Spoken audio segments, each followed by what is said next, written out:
इक्विटीजनी सरसकट negative returns नाही दिलेले. हो. स्मॉल कॅप, मिड कॅप मी म्हणेन थोडं फ्लॅट किंवा निगेटिव्ह बायस मी म्हणू शकेन. पण येस, महागाईच्या तुलनेत ते निगेटिव्हच म्हणायला पाहिजेत. लार्ज कॅपनी थोडे बेटर रिटर्न्स दिलेत.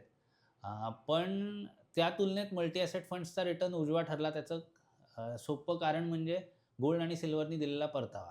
हं. आता जर का आपण असा विचार करूयात, की साधारण 50% इक्विटी आहे हो. आणि त्यांनी हार्डली एक मी गटकावर धरलं 5% रिटर्न दिले, तरी तो 2.5% रिटर्न झाला 50% वरती 5% म्हणजे. हो. जर का मी 30% डेटचा विचार केला आणि त्या 30% डेटवरती मला 7% रिटर्न मिळाला, तर मला अजून 2.1% रिटर्न मिळाला. हं. म्हणजे 2.5 प्लस 2.1 झाले 4.6%. आणि जर का उर्वरित 20% वरती मला जवळपास ॲव्हरेज मी म्हणतो गोल्ड, सिल्व्हर धरून 30% परतावा मिळाला. ॲव्हरेज हो, तो हो. त्याच्यापेक्षाही जास्त किंवा 50% परतावा मिळाला असेल, तर 20% वरती 50% म्हणजे तिथेच 10% झाले. हं. सो माझा टोटल परतावा हा जवळपास जवळपास मी सांगतो की 15% घरात गेलेला आहे.